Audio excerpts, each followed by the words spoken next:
Olá, dentro do nosso tema geral sobre introdução à cosmovisão reformada, nós estamos tratando do tema defendendo a verdade em um mundo relativista. No vídeo anterior, nós terminamos falando de Calvino, sobre a importância da verdade e citamos uma frase dele que consiste no seguinte: significando ser conluio de ímpios, não acordo de fiéis, a unidade que se processa a parte da palavra do Senhor. Por uma coincidência, humanamente falando, nós estamos tratando disso também no nosso texto sobre João 17, em nosso blog. Então, na semana que se inicia, em termos de segunda-feira, não estou considerando domingo, dia 10, nós começamos a falar sobre a unidade, o que unidade não é, e depois vamos falar o que unidade é. E no primeiro momento, nos dias 11, 12, 13, nós pretendemos tratar por escrito, né, sobre o que unidade não é. E um aspecto que vamos dar uma maior ênfase é sobre a unidade e verdade, que a unidade não se processa a revelia em prejuízo da verdade. Então lá eu vou dedicar mais espaço a isso, aqui não, que não chega a ser o meu ponto principal. Bom, então nós terminamos o último vídeo dizendo que trataríamos sobre o dogmatismo. Na realidade, uma das características do homem pós-iluminismo é um espírito antidogmático, é um espírito antitradicional. A partir do iluminismo, tornou-se cada vez mais comum esse espírito de rebeldia quanto à tradição, quanto à história. Então, o homem experimenta uma profunda aversão àquilo que foi transmitido pelo passado, independentemente de qual seja a tradição. É claro que num ponto oposto, num polo oposto, poderíamos falar também do equívoco de aceitarmos simplesmente a tradição pela tradição. Na realidade, o espírito antitradicional é ruim em si mesmo, e o espírito anti o novo, contrário ao que é novo, também é ruim. O bom princípio é examinar as coisas e não praticarmos, o que eu digo em algum outro texto, uma espécie de esnobismo cronológico, que significa aceitar simplesmente o que é novo porque é novo e rejeitar o antigo por ser antigo.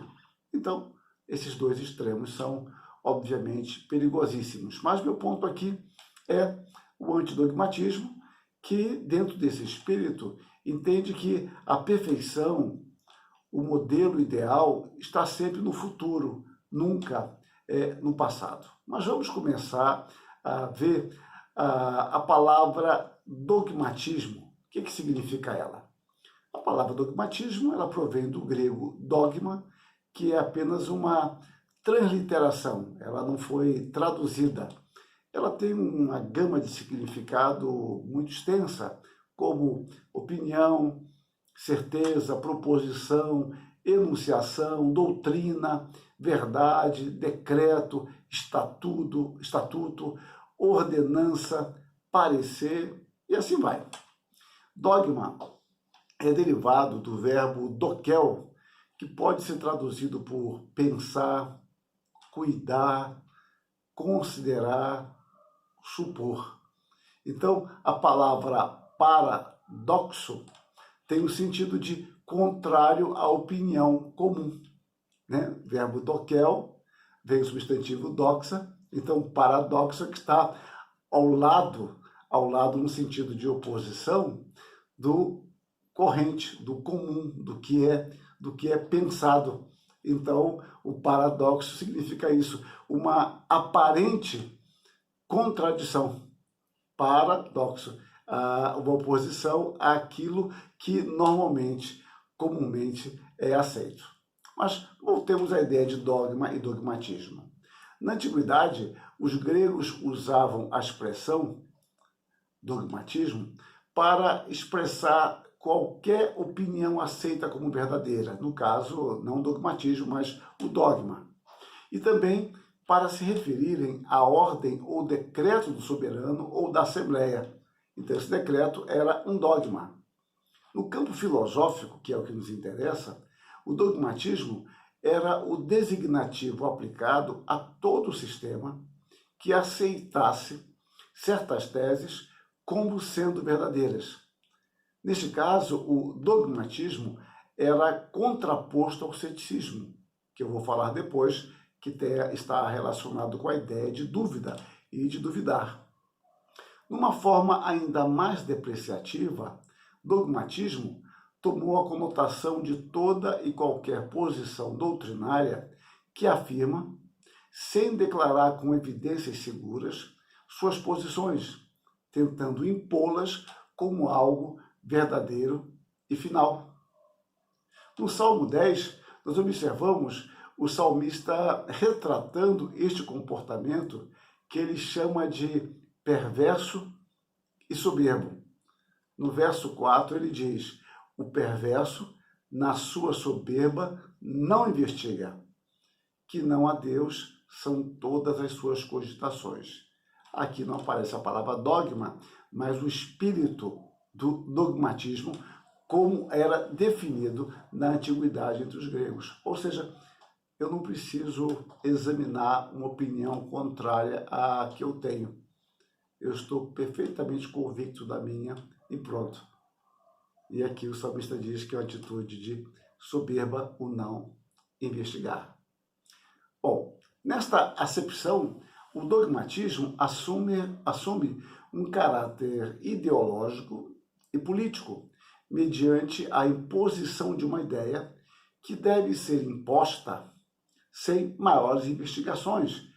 Embora talvez ele não falasse quem quer impor essa ideia, fale de aceitação, de convicção, mas na realidade é uma imposição. Na epistemologia, considera-se dogmatismo, o chamado dogmatismo gnosiológico ou epistemológico, aquela posição que afirma que no contato entre o sujeito e o objeto temos um conhecimento exato e verdadeiro, não pairando nenhuma dúvida sobre o mesmo. Neste caso, julga-se a razão humana como sendo capaz de atingir a verdade, e essa verdade de forma absoluta, não havendo de fato nenhum problema do conhecimento. Ou seja, não há ruído quanto a isso. Eu posso captar a verdade como ela é. Então, este é o chamado dogmatismo ingênuo. Obviamente, vemos problemas aqui.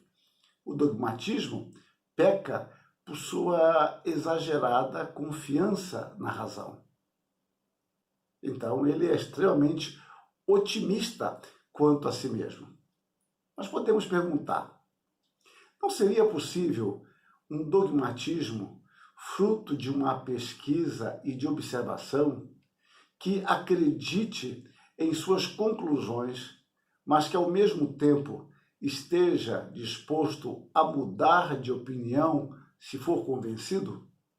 É possível isso? Nós falamos de um dogmatismo ingênuo, mas será que o dogmatismo se limita a isto?